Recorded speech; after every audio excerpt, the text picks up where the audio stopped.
Welcome to another deep dive. Today we're going on a quest for gold. Well, not literally. We're going to explore the legend of El Dorado, Ah, El Dorado. the mythical city of gold that sent so many explorers on these crazy journeys through South America. Yeah, right? You've done some fascinating research on this. I have. It's a really interesting one. So let's get started. Okay. We'll uncover how this myth began, the real-life adventures it inspired, and why it still captures our imagination even today.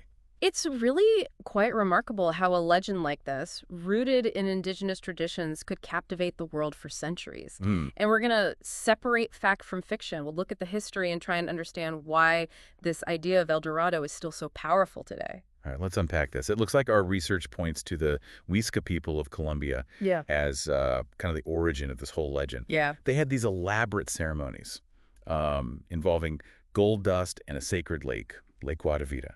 Yes. Now, what's fascinating is that these rituals were never about material wealth in the way that the Spanish conquistadors, when they came, interpreted them. For the Muisca, gold was a symbol of power and divinity. So their ceremonies involved a new leader being covered in gold dust, and then they would sail out to the center of Lake Guatavita to make offerings. I see. So imagine you're a Spanish conquistador arriving in this new land, and you see this ritual. You see this man covered in gold, offerings being thrown into a lake. I mean, I'd probably jump to conclusions too, right? You probably would, yeah. This clash of cultures, I think, is really at the heart of this El Dorado story. Absolutely. And early accounts, probably often exaggerated, fueled this belief. There's a story about a guy called Juan Martinez who claimed to have seen a golden city, but these accounts were often secondhand, passed through translation interpretations, which, adds to the mystery. Right. It's like a game of telephone, isn't it? Right. Exactly. And it just gets more and more fantastical. Wow. It's amazing how this one cultural misunderstanding had such a huge impact on history. I mean, it launched all these expeditions in search of this phantom city. It did. And one of the most famous of those expeditions was led by Gonzalo Pizarro in 1541. And it was a massive undertaking. 220 soldiers, 4,000 natives, and tons of supplies. They set out from Quito in present-day Ecuador and headed east into the unknown. Okay, so here's where it gets really interesting. Pizarro's expedition was a disaster. It was a disaster. They had to deal with treacherous terrain in the Andes and the Amazon. Disease was rampant. They were always short on food. And most of the expedition members died. It's a stark reminder of the dangers that these explorers faced, Imagine yourself trekking through dense jungles, battling starvation, disease, all for a city that wasn't even real. And it makes you wonder what drove people to risk everything for a legend like this. Was it just greed? Or was there something else? A deeper human need to explore, to conquer, to find something extraordinary. It's crazy, right? Yeah. Talk about a wild goose chase. But you know what's ironic?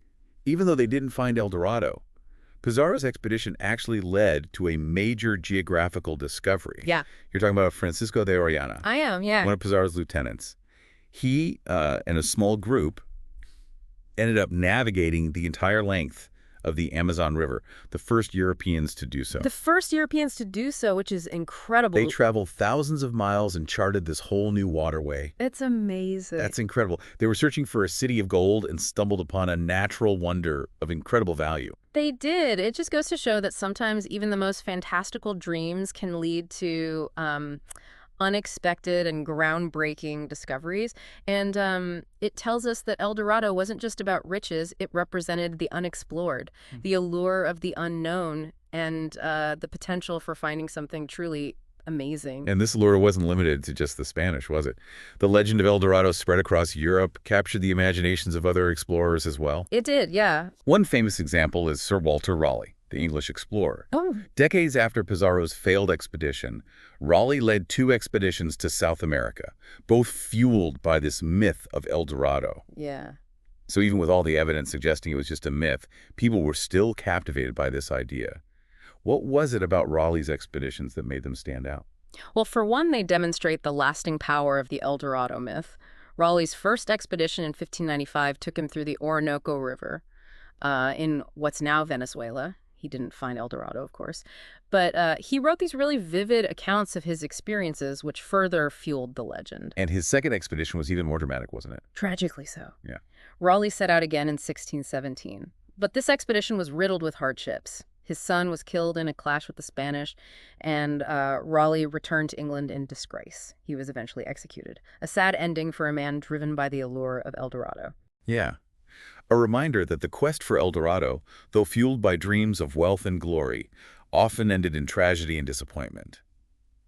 But even though we know it was a myth, why do you think the story continued to captivate people? Well, that's the enduring power of a good story, especially one that taps into our deepest desires and fears. El Dorado became more than just a lost city of gold.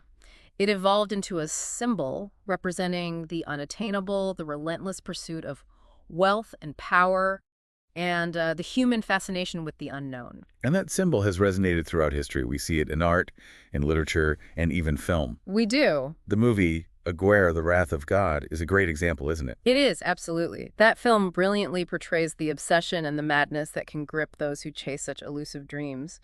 It uses the El Dorado myth as a metaphor for ambition, greed, and the destructive nature of chasing unattainable goals. Right. The quest for El Dorado, even though it was fictional, holds up a mirror to our own desires and aspirations. It does. It makes us think about what truly drives us. Yeah, it makes you think, doesn't it? It does. What are we all searching for? What are our El Dorados today? That's a great question. It's something to ponder. It really is. It is. What's interesting to me is how this one myth, this El Dorado, had such a ripple effect on exploration and colonization. It did. It really did. The pursuit of El Dorado pushed Europeans deeper into the Americas. I mean, further than they'd ever gone before. Yeah. They were charting rivers, crossing mountains, encountering all sorts of different indigenous cultures, and all in the name of finding the city of gold. And I imagine not all of those encounters were peaceful. Unfortunately not. The quest for gold often came with a very dark side, exploitation and violence against the indigenous people. Yeah. And that's a part of the El Dorado story we can't forget. Absolutely. It's a tragic consequence of this myth.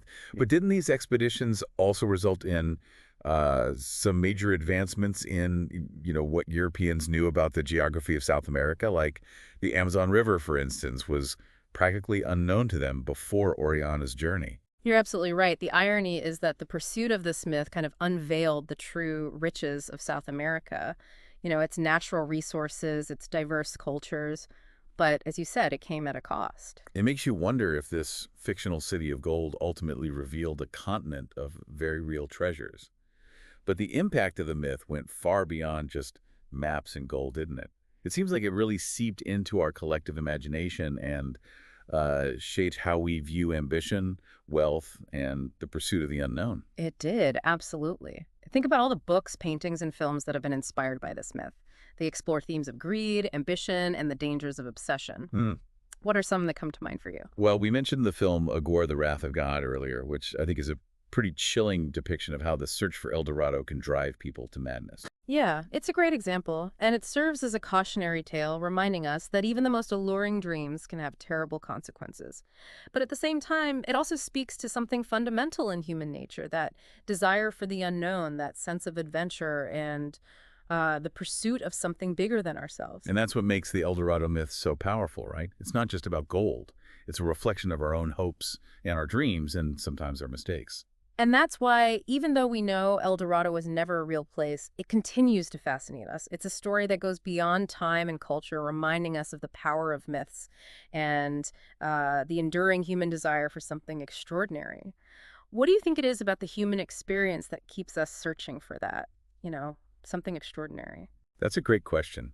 I think it's that innate sense of curiosity, that desire to kind of push boundaries and discover something new. We're all wired for exploration in some way. Whether it's a physical journey or a journey of self-discovery, we all have that urge to venture beyond the familiar, but we also have to acknowledge that, this drive, this ambition, it can sometimes lead us down dangerous paths. It's like we have this inner compass that points us towards the unknown, but we need to learn how to read it carefully.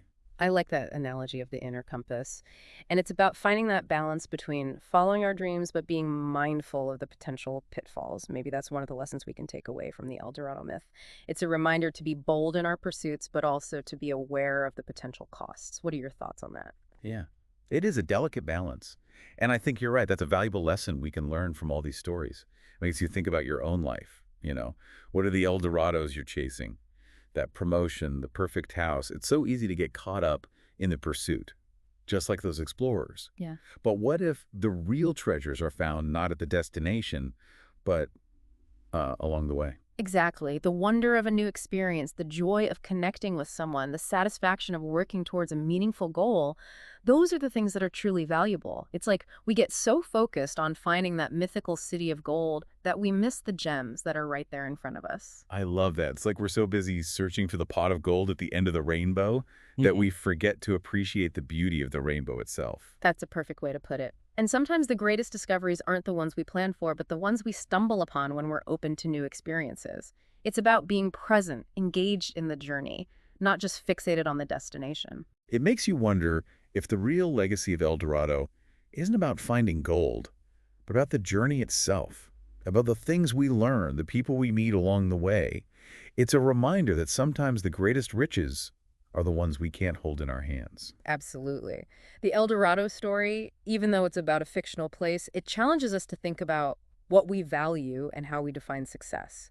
Maybe true wealth is about the richness of our experiences, the depth of our relationships, and the impact we have on the world around us. Well said. I think that's a perfect note to end on. Thanks for joining me on this deep dive into the legend of El Dorado. It's been a really insightful journey. My pleasure. It's always fascinating to explore how these things intersect, history, myth, and the human spirit. And to everyone listening, keep exploring, keep questioning, and keep chasing your dreams. But remember, the real treasures are often found not at the end of the rainbow, but in the journey itself. Until next time.